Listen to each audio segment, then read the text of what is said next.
Germany is pulling the plug on nuclear power. The country's last 3 plants will be turned off tomorrow. Their run had been extended due to the current energy crisis, but now they're going off the grid for good. Now, at its peak, Germany ran 17 power plants spread across the nation. They supply just over 20,000 megawatts, or roughly 30% of all electricity used in the country. Today, only 3 remain.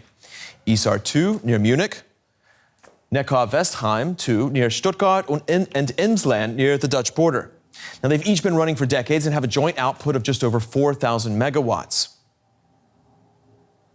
Now, what do ordinary Germans think about the decision to ditch nuclear power? Well, we talked to some of them. Take a listen.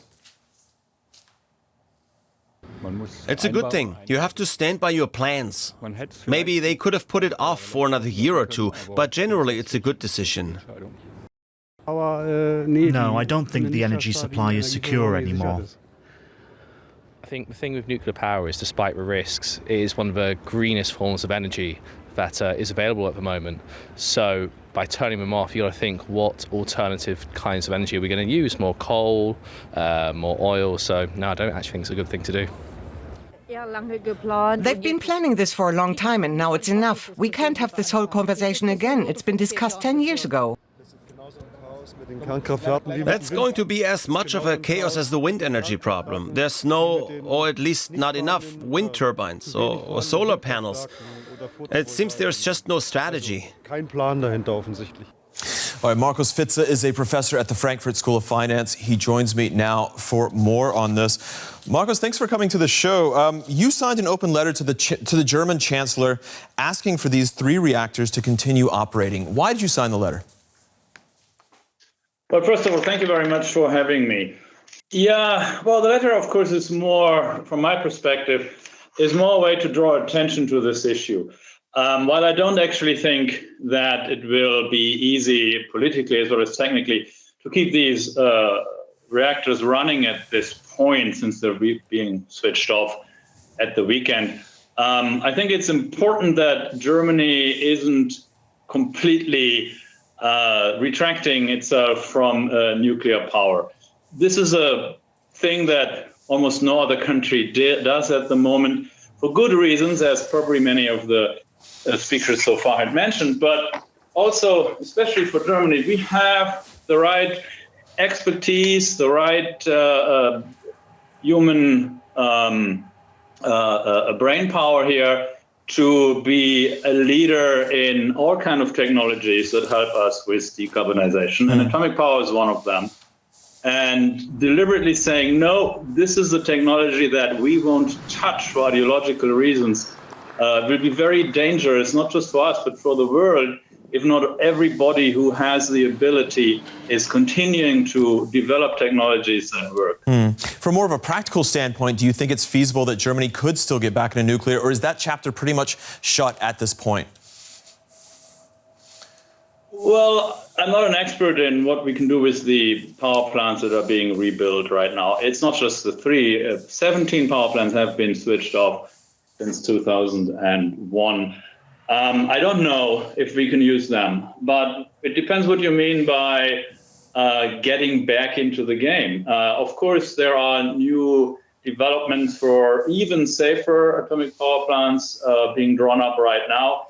We can continue to be an important player in developing this technology further. And this, of course, means using it in the future. We can't just develop it without building expertise here in our own country. Industry groups here warn that they're afraid that there's not the right mix of energy potentially. With nuclear gone, Germany's getting out of coal as well. Do you agree that this could be potentially dangerous, or do renewable advocates have a point when they say, look, the cost of renewable is much, much lower and we're in the middle of a huge build-out? Well, of course, we're in the middle of a huge build-up, but it's still silly to switch off these power plants because they require additional wind power to replace them. And we would need all additional wind power we can get to replace the coal power plants. I mean, climate change is a big issue. We need to find solutions.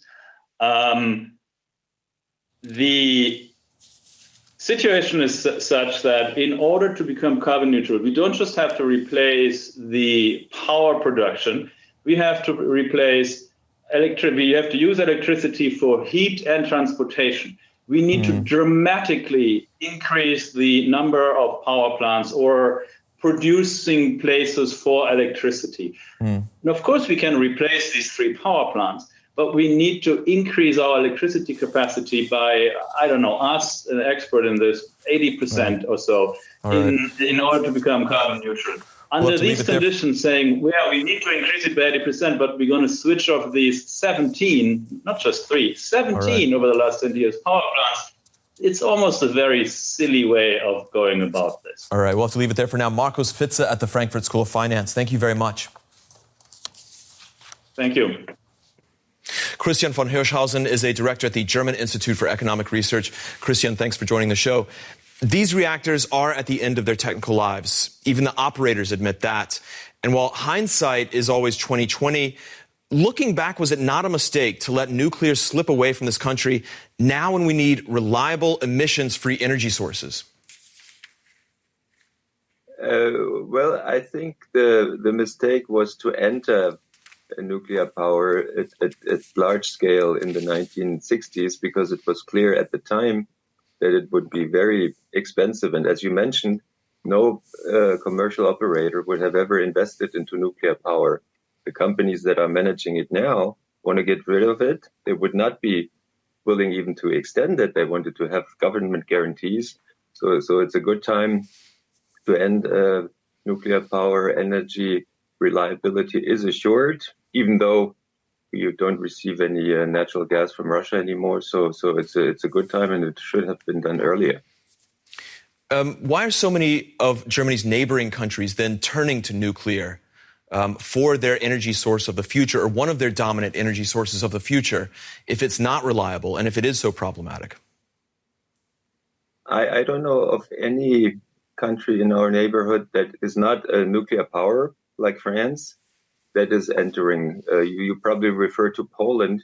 Poland has been trying to build a nuclear reactor since the 1960s. Currently, they don't have the money to do it, and they are negotiating with Westinghouse. That has taken 20 years to build 2 reactors in Bodel, Georgia. I don't see any other countries that you would refer to.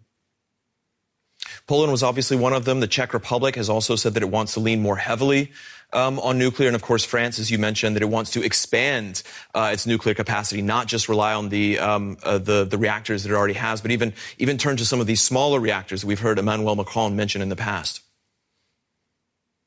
Yeah, this thing of the reactors with low capacity is a vision that people had since the 1950s.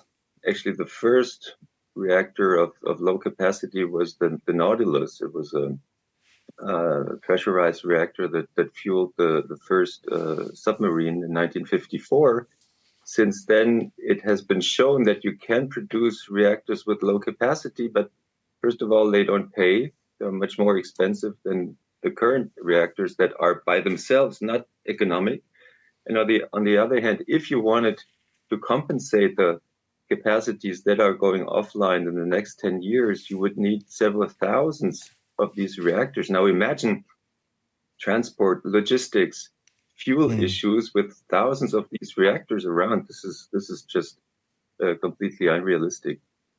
Won't Germany end up just buying nuclear power or nuclear power-generated electricity from its neighboring countries like it has from France? Isn't nuclear already baked into the German system? And so in some ways, the country gets to have it both ways. It doesn't want to have nuclear generation here on within the borders, but it benefits from having neighbors that do. Well, France is certainly a bad example for reliable electricity supply. You may have followed that half of the French nuclear fleet was offline last summer and fall. Currently, there are still more than a dozen reactors offline because of safety issues. So Germany imports largely net from Denmark and Norway. It is currently a net exporter of about 23, 25 terawatt hours. What is true is that we rely on an integrated European electricity market, which is important for all the countries, and it's a big achievement of the last 30 to 40 years. Nuclear power is not a reliable source, neither is it cheap. So France, as you may know, is in deep trouble. EDF is bankrupt. It has debts of about 65 billion euros, and it would be able to pay for new reactors. So that's not really a very promising, sustainable energy strategy.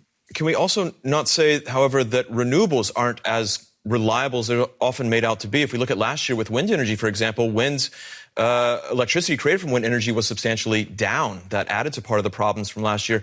And then when we talk about storage of renewables, that continues to be a problem. No, that's not. You may not be up to date. That technology-wise, everything that is needed for a largely renewable energy system exists: storage, power to gas, power to heat, storage, even long-term storage, a little bit of hydrogen, and there's really no doubt about among energy engineers that all the elements that you have are available. They are cost competitive when compared to nuclear power in particular, and of course also taking off the other fossil fuels, coal and natural gas. So there is no problem. For example, in Germany, the Renewable Energy Act requires 100% renewables by 2035. It's not a technical problem. It's an issue of focusing on expanding the renewable capacities, but also, of course, being more efficient in consumption so that you would need less of an increase in electricity consumption. All right, that's Christian von Hirschhausen at the German Institute for Economic Research. Thank you very much. Thank you very much. Good luck. Simon Friedrich is a professor of philosophy of science at the University of Groningen in the Netherlands. Simon, welcome to the show. You've written an open letter to the German Chancellor asking for these 3 reactors to continue operating. At the same time, even the operators say there's really not much of a technical future for them. There's no new fuel rods. Staffing has already been reduced. Is it time to admit that nuclear is frankly over in Germany? Well, this is a complicated question with many parts that you're asking there. So the letter was released by an organization where I'm on the board, which is called Replanet, and it's was written by the German, Austrian, Switzerland part of it. And I'm there basically as the chair of this organization, but I am not the person who came up with it. And I am basically a researcher who has recently done work on the ethics of nuclear energy. And indeed, I am convinced that we have an ethical duty to invest further in this technology, at least globally speaking. About the German reactors now, I don't have a clear view what is to be done now. I don't know about the technicalities, so I'm not the right person to comment on these things. Well, then let's ask, what is the ethical obligation then to go forward with nuclear? Because many people would say that it's inherently problematic due to the waste. Even when you look at, compared to other more polluting fossil fuels, that there's a nuclear waste problem that we haven't yet really solved. Right. So there is so much that you need to keep in mind when you look at the ethical case for or against deploying certain energy sources. And nuclear energy has a couple of attractions that I think create a strong case for using it alongside, for instance, solar and wind power, which is that it's just as low carbon or essentially carbon free. It has a very small ecological footprint if you look at the land that it uses, the amount of resources that it takes, and actually also the waste, whether you are now considering a deep geological repository or maybe so-called recycling in fast breeder reactors that presently are not really economical, but might become an option a couple of years or decades down the road. Is the supply of uranium not an ethical sticking point as well? Because we know that that material, that radioactive material, only comes from certain countries. Couldn't that be problematic when countries that have nuclear reactors are binding themselves again, sort of like with natural gas and with Russia? It's a potential issue, and it is for many materials, right? Also those that are used in renewables, which are now, for instance, for solar cells largely produced in China. But I think the diversification options for uranium are actually quite good. I mean, Australia and Canada are among the largest suppliers. And in principle, a lot more uranium can be mined. So I think that's rather actually these supply. If you look at the big picture, these supply things speak in favor of using nuclear alongside other sources. Getting beyond the ethical aspect just for a moment, do you have any sense that these are still commercially viable projects? We know that in France they're having problems with EDF, the power supplier there, that Poland has long tried to get one off the ground but has had problems. Doesn't that make all of the ethics moot if they're commercially not viable? That's an excellent question. So actually, I think my main motivation for wanting to keep nuclear in the mix or maybe enhance its role is actually to control the costs of energy supply while pushing ahead with decarbonization.